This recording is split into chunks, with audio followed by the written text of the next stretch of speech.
The chamber opened before them, a vast underground lake stretching into darkness. Its waters, black as the night sky, reflected their lanterns' glow like scattered stars. The air hung heavy with moisture, and the steady drip of water echoed through the cavern, creating an eerie melody. Tara, her eyes wide with wonder, approached the water's edge. "This must be the source," she whispered, dipping her finger into the lake.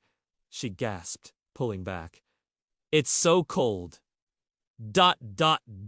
Unnaturally so." As if summoned by her touch, the surface of the lake began to churn. From its depths rose a monstrous form, scales glistening in the dim light, horns curling like the bends of a mighty river. Its eyes glowed red as rubies fixed upon the intruders.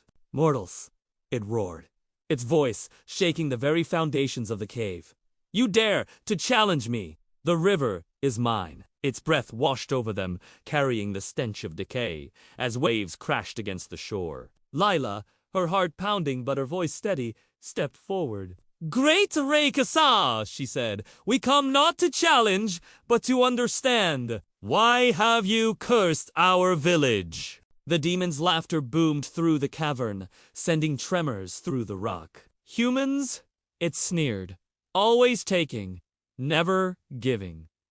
Sacrifices must be made." Without warning, the air around them shimmered, and suddenly they were surrounded by mirrors. But these were no ordinary reflections. Lila saw herself alone, abandoned by all she loved. Ravi stared in horror at his brother's scar, a reminder of his failure. Tara found herself in a garden of wilted, dying plants.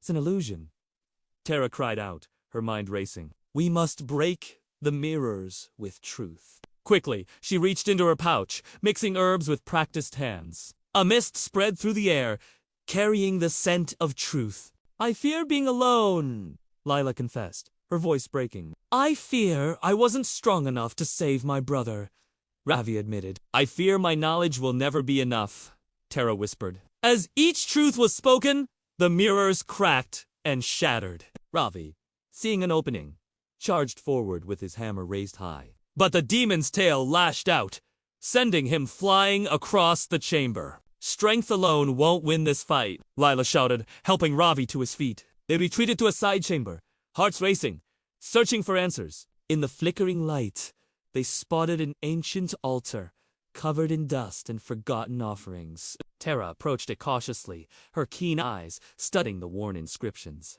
"We need to offer something of value," she murmured, placing a bundle of sacred herbs upon the stone. As the herbs touched the altar, it began to glow, revealing a riddle etched in shimmering script. "I am born in the mountains, die in the ocean, give life to all, but can destroy with fury. What am I?" Ravis's eyes lit up with understanding. "The river," he exclaimed.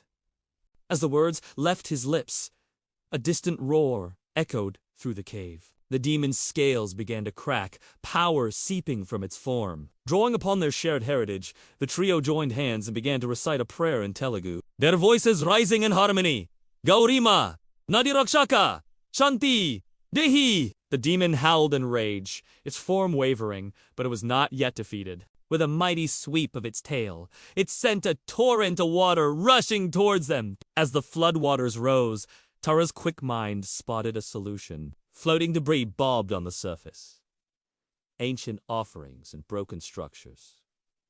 "Quick!" she cried. "Arrange them in a mandala pattern." Working together, they pushed and pulled the floating pieces, creating a sacred geometric design. As the last piece fell into place, the waters calmed, forming a stable raft beneath their feet. As they fought against the demon's power, visions flashed before their eyes. They saw Vikram, the greedy merchant, hunched over maps and charts, plotting to exploit the river further. "We'll deal with him later," Lila vowed, her determination strengthened. The battle raged on, each challenge drawing upon their knowledge of myth and legend. Ravi recounted tales of Ravana's demons, emphasizing how even the mightiest could be redeemed. Tara wove together stories of river guardians, appealing to the Rakshas's ancient duty. Lila's voice rang out with songs of harmony between humans and nature. Slowly, the demon's fury began to wane. Its scales, once impenetrable, now cracked and fell away. Its roars became less terrifying,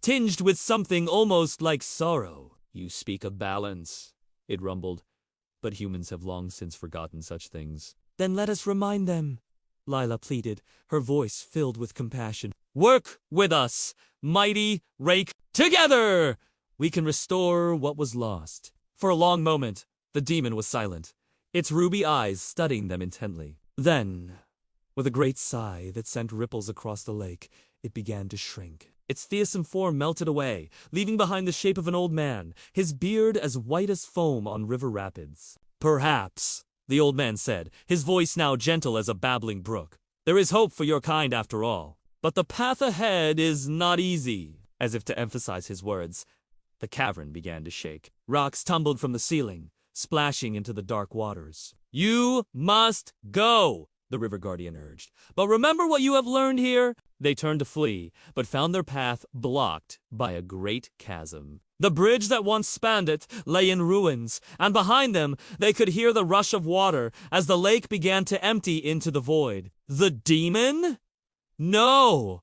The guardian was nowhere to be seen. Lila, Ravi, and Tara stood at the edge of the abyss, the roar of water growing louder behind them. They exchanged glances, each seeing the determination in the other's eyes.